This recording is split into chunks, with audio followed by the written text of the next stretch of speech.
Bem, então nessa videoaula eu vou definir subespaço vetorial de um espaço vetorial, certo? Nós já sabemos o que é um espaço vetorial, né? Espaço vetorial é um conjunto munido de duas operações, né? A soma de vetores e a multiplicação de vetores por um escalar.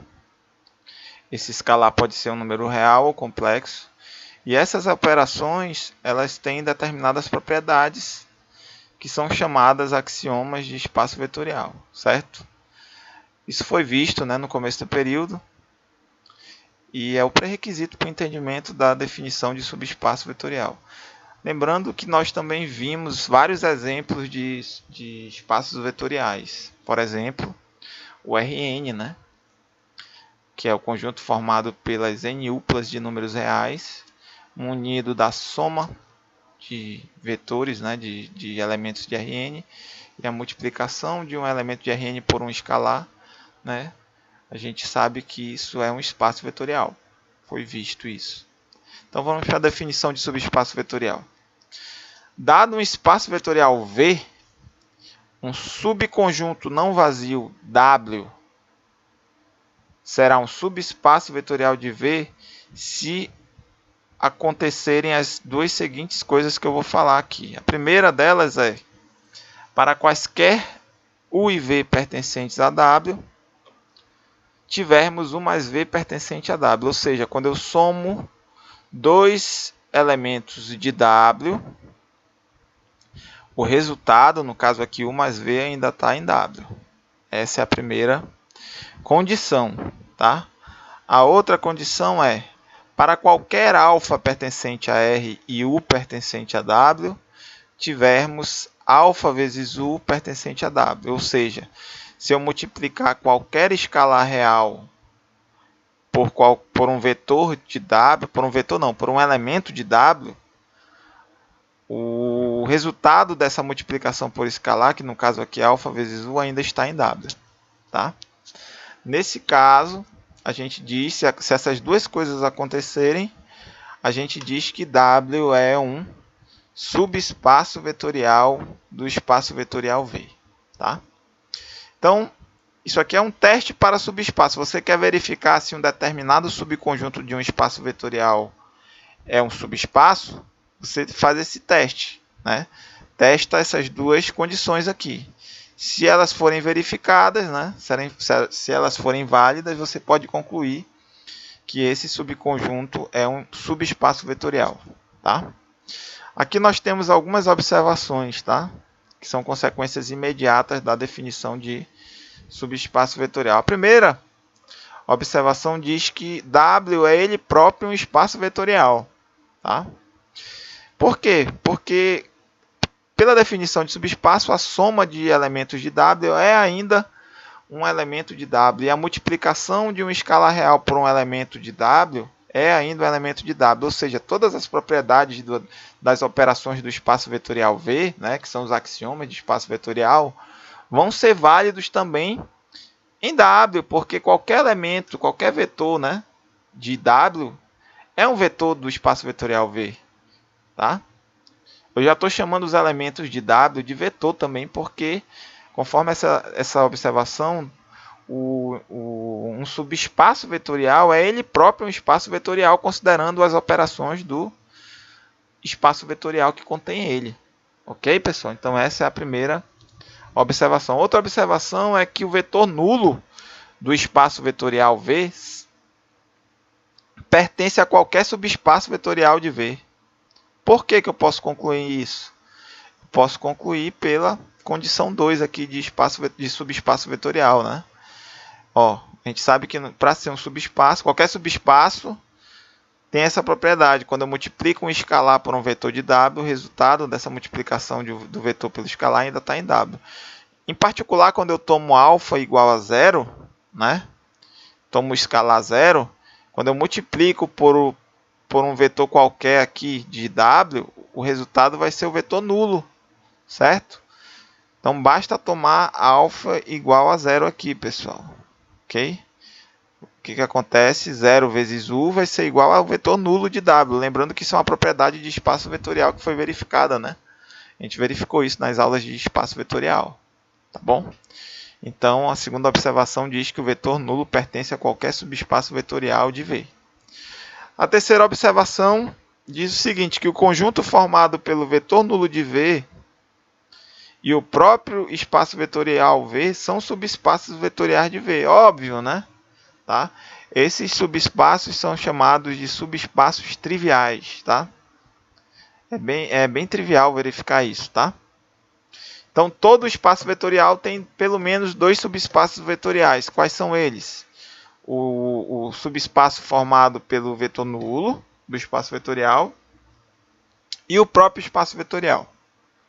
Tá bom? A seguir, nós vamos ver aqui alguns exemplos de subespaços. Tá?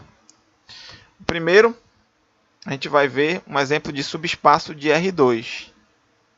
Tá?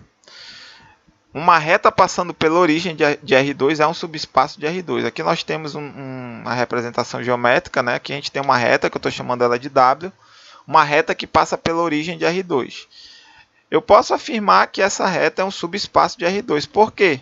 Porque se eu pegar quaisquer dois pontos dessa reta, dois vetores dessa reta, no caso aqui está representado por U e V, quando eu somo esses vetores, né, conforme a gente sabe como somar elementos de R2, o resultado ainda está na própria reta. Tá?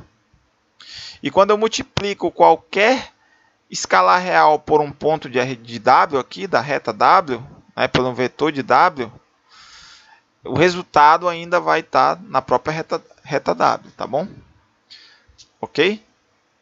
Uma reta que não passa pela origem de R2 não é um subespaço vetorial de R2. Na verdade, os subespaços vetoriais de R2 são o próprio R2, né, o conjunto formado só pelo vetor nulo de R2, né, que é o vetor de coordenadas 0, 0, que são os subespaços triviais, e as retas que passam pela origem de R2. Tá?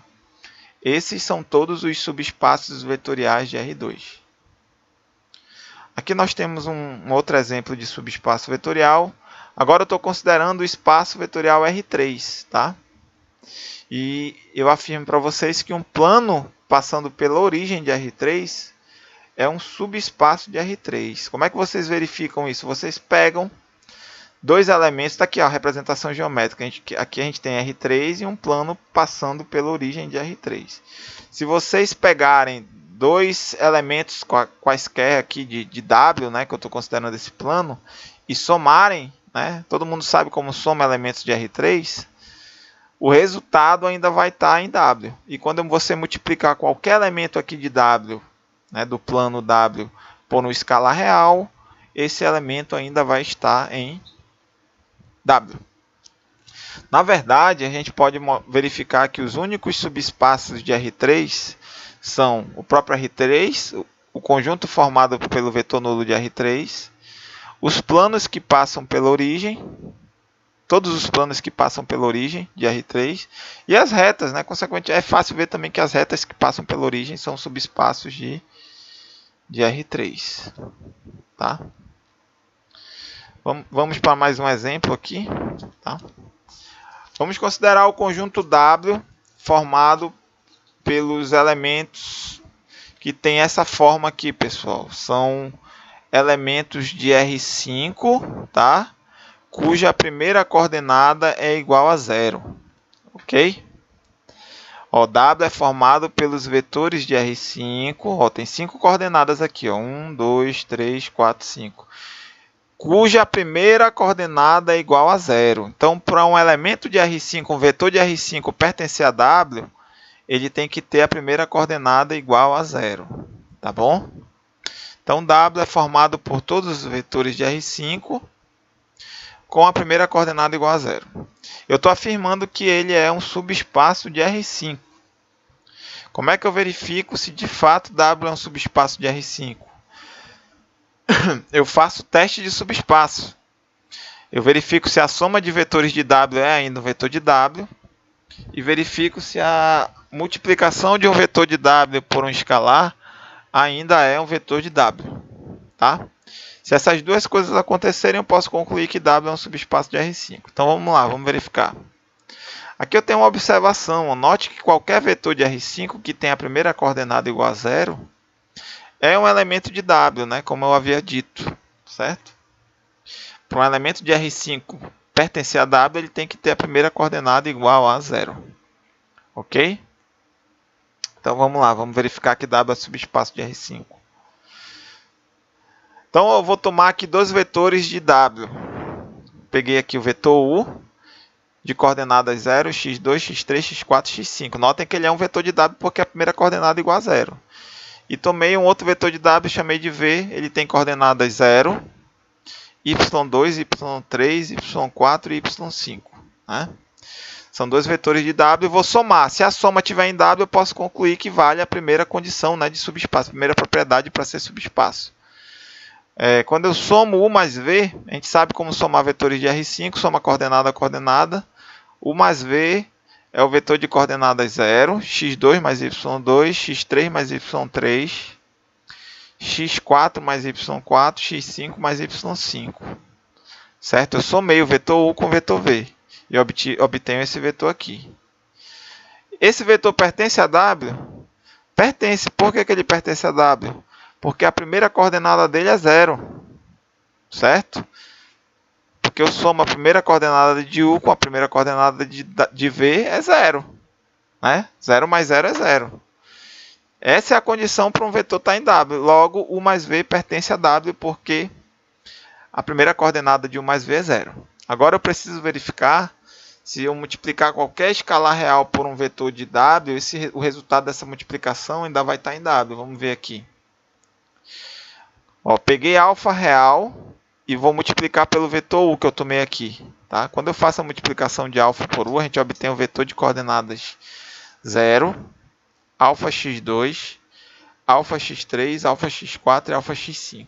Certo, pessoal? Multiplicação de alfa pelo vetor U. Ora, quando eu multiplico alfa por 0 aqui, né, vai dar 0. Então, esse vetor alfa U de R5 ele tem a primeira coordenada nula, logo ele pertence a W. Ok? Então, o que acontece? A soma de vetores de W ainda é um vetor de W, e a multiplicação de um vetor de W por um escalar, como foi visto aqui, ainda é um vetor de W. Eu posso, então, concluir que W é um subespaço vetorial de R5. Tá bom, pessoal? Então é isso, tá? No próximo vídeo, vou resolver um ou dois exercícios de subespaço e já passo a atividade para vocês. Muito obrigado, até a próxima.